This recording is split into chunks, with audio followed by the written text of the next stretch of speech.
Ciro, você ressaltou muito esse ponto aí, da participação do poder público e ainda mais, assim, falando de forma, descentralizada, né, focando nas prefeituras e tudo mais, mas, como é que é essa situação, assim, de forma geral? As prefeituras, os estados, eles têm hábito, eles como é que é a questão, tipo, do dinheiro que eles mesmos acabam arrecadando, o quanto disso fica para eles mesmos? Será que uma mudança nesse sentido, na forma com que o dinheiro é distribuído dos impostos municipais, estaduais, vai para Brasília, volta para cá, será que a forma como é feito hoje não atrapalha essa questão?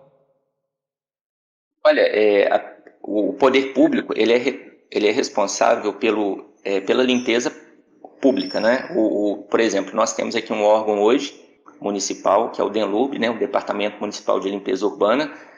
Ele é responsabilizado pela limpeza, né? Pela coleta de resíduos da cidade. Só que nós temos aqui tipo uma secretaria de meio ambiente, mas as associações de catadores, elas não são pagas pelas prefeituras. Então, o que as prefeituras devem fazer?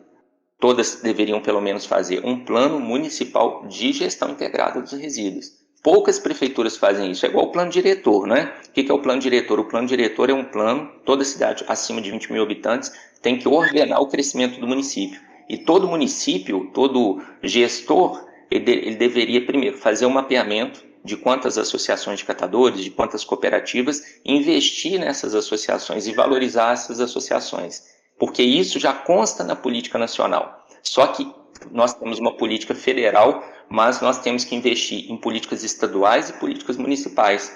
E muitas vezes não existem políticas municipais. Então, por isso a importância da participação coletiva. Né? Por exemplo, a gente tem uma lei, que é a lei dos recursos hídricos, mas a gente não tem, Marcos, uma lei municipal de proteção dos mananciais. Então, por exemplo, o que está acontecendo hoje em Chapéu d'Uvas, que é um processo de especulação imobiliária, querendo transformar um manancial de importância imensa aqui para Juiz de Fora, na questão da vazão do rio Paraibuna, e também hoje nós consumimos água de Chapéu d'Uvas, mais de 40% da água vem de Chapéu d'Uvas.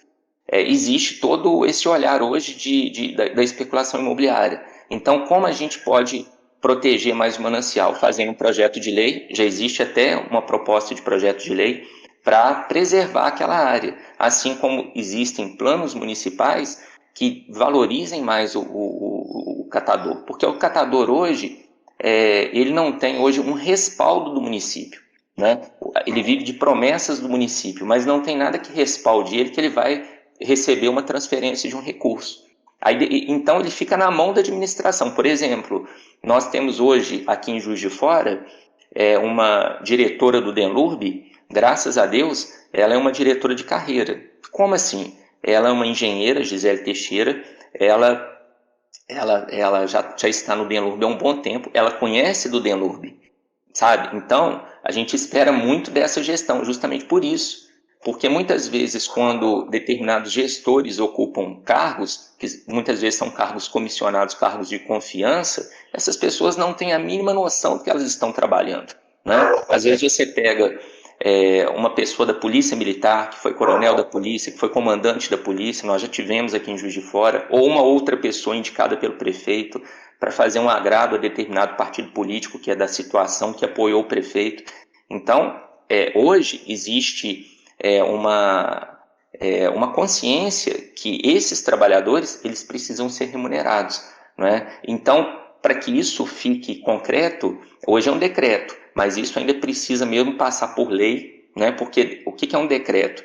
O decreto está valendo nessa administração, mas isso tem que ser votado na Câmara Municipal, dando todo esse respaldo aos trabalhadores que são associados, para que eles sejam valorizados e remunerados pelo que eles fazem. Para que em Juiz de Fora aqui, por exemplo, seja traçada uma rota, que o DENLURB trace aqui uma rota, para que essas três associações de catadores atuem recolhendo, né, fazendo a triagem do material e colocando esse material novamente na cadeia de reciclagem. E outra coisa, é interessante também quando a gente fala da valorização do catador, que eles consigam, que eles se associem, né, nessas associações de catadores e eles possam vender os seus produtos em cadeia. Ou seja, o que acontece hoje com o catador? Ele vende o produto para o atravessador. Então o atravessador ganha em cima desse catador que vende para a indústria. Se essas associações, mesmo se elas mantiverem a sua independência, mas, por exemplo, se unirem para vender o papelão, para venderem o plástico, para venderem PET, qualquer material, eles podem vender e ter em cadeia, né, em rede, e ter uma maior valorização do produto. Porque tem toda uma cadeia, né? A ponta final está o catador. Né? Então, e é por isso que a gente fala que a reciclagem ela é voltada para atender às necessidades da indústria. A gente não vê, por exemplo, reciclagem de determinados produtos. Por exemplo, a reciclagem do vidro, ela paga muito pouco ao catador, às associações, né? É por isso que a gente diz que a reciclagem ela atende aos interesses da indústria. Então, antes da gente reciclar, a gente tem que diminuir, a gente tem que reduzir, reutilizar e, por último, desenvolver o processo da reciclagem. E lembrando também que a reciclagem é um processo finito.